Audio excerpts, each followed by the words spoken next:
नमस्कार, आदाब। आप लोग देख रहे हैं न्यूज़ लाइन कोलकाता के बेनियापुकुर थाना के अंतर्गत 3/38 AH/4 डॉक्टर सुरेश सरकार रोड में एक ऐसा मामला पेश आया जो कि इंसानियत को झंझोड़ के रख देता है।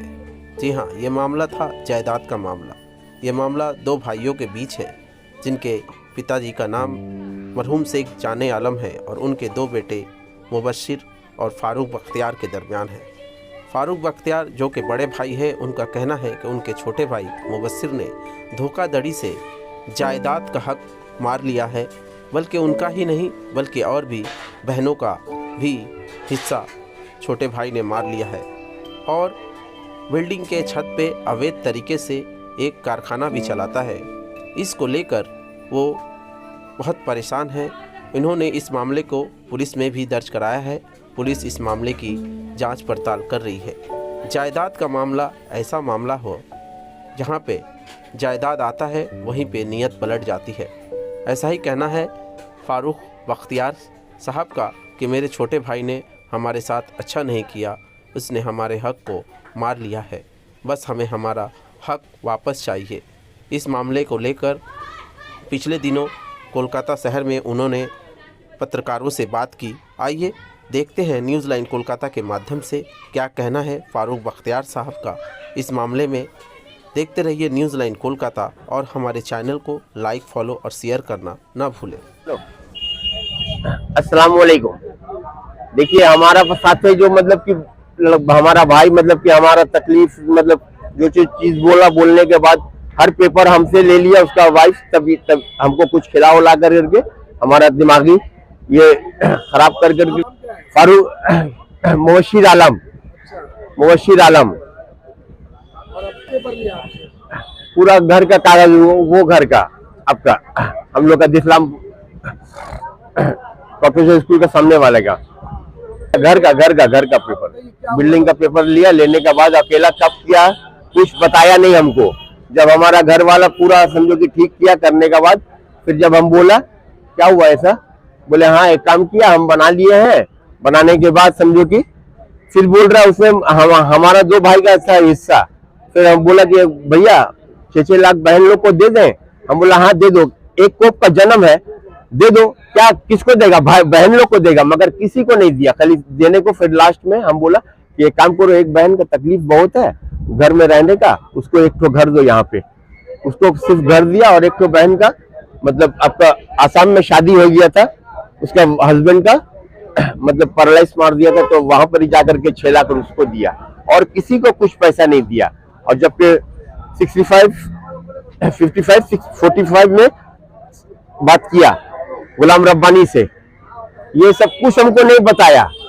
हर चीज अपने आप में समझो कि करते गया, कुछ समझो कि नहीं बताया। करने के बाद 6-6 लाख रुपया करके भी लिया। एक पैसा से हमसे कुछ किसी को कुछ नहीं दिया, ना बहन लोग को दिया ना कुछ ही किया। लास्ट में खाली बस 2 बहन को दिए। सभी कागज वगैरह सब उसी के हैंड ओवर ले लिया। क्या समझे, सब कागज वगैरह सब उसी के हाथ में चले गया। बहन है, हम लोग 6 बहन 2 भाई और 2 डेट हो गए। क्या समझे, हाँ 4 को कुछ नहीं। और 4 को कुछ नहीं मतलब कि क्या चीज ऑलरेडी तो सिर्फ पूरा हम ही लोग का था, वहाँ का हिस्सा में मतलब कि था उन लोग का। फिर भी हमको बोला कि बहन लोग को दे देंगे बाजी भैया। हम बोला हाँ दे दो, सब 6-6 लाख रुपया करके दे दो, मगर दिया नहीं किसी को। अभी आप क्या चाहते हैं? और हम यही चाह रहे हैं जो चीज हमारा मतलब कि नहीं दिया है वो चीज हमारे हैंडओवर अब करे। बहुत दिन तक तो इंतजार किए ना, अब कितना दिन इंतजार करेंगे बताइए। कानूनी कार्रवाई क्या करेंगे, मतलब कि हमको तो मालूम है कि ये सब पेपर ऊपर लेने के लिए मतलब कि सब किया। फिर हमारा घर वाला समझो कि पूरा अब उनको डॉक्टर दिखला करके फिर छत्ता का ऊपर में वहां पर ही करके आपका ये किया।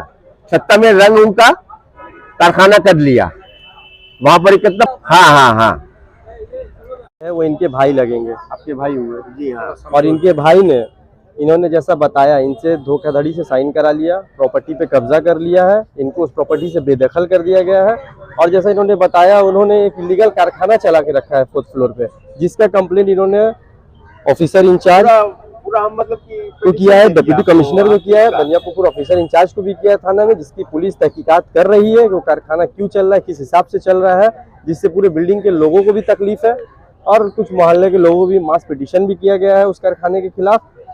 इसलिए अब जो पुलिस है इसकी तहकीकात करेगी कि वो कारखाना किस हिसाब से चल रहा है, टोटली इलीगल चल रहा है, क्या चल रहा है, और पुलिस अपनी तहकीकात के बाद उसकी एक रिपोर्ट देगी। यही है कि ये इनके जो हक से महरूम है वो हक इन्हें मिले, जिसकी लड़ाई ये काफी दिनों से कोशिश कर रहे थे आपसी बैठ के कुछ हल निकल जाए, वो हल नहीं निकल रहा था। तो अब इन्होंने एक लीगल प्रोसीडिंग थाना में कंप्लेन भी किया और लीगल प्रोसीडिंग की तरफ ये बढ़ रहे हैं, जैसा कि इन्होंने आपको बताया है हुआ है। अभी हम लोगों ने सिर्फ थाना में कंप्लेन किया, आगे फर्दर लीगल प्रोसीडिंग की तरफ हम लोग बढ़ेंगे। इनके पास कोई प्रूफ है? ये छत का मालिकाना हक नहीं है, पूरे बिल्डिंग की बात कर रहे हैं। जहाँ तक छत की बात है, छत किसी का मतलब वो कोई लीगल नहीं चल रहा है, जो हक की बात वो सबके उससे ऑब्जेक्शन है। वो एक लीगल कारखाना चल रहा है, क्या रंग का चल रहा है, हाँ बता रहे हैं। उसके लिए सारे पेपर, सर्टिफाइड कॉपीज वगैरह सब निकाल रहे हैं। इनका कहाँ हक है, क्या है, वो सब हम लोग इस पे देख रहे हैं और जल्द से जल्द सब सामने आ जाएगा। हमने अप्लाई किया हुआ है, सर्टिफाइड कॉपी आएगी उसकी, सब हम लोग लगे हुए हैं सारे पेपर्स उठाने के लिए।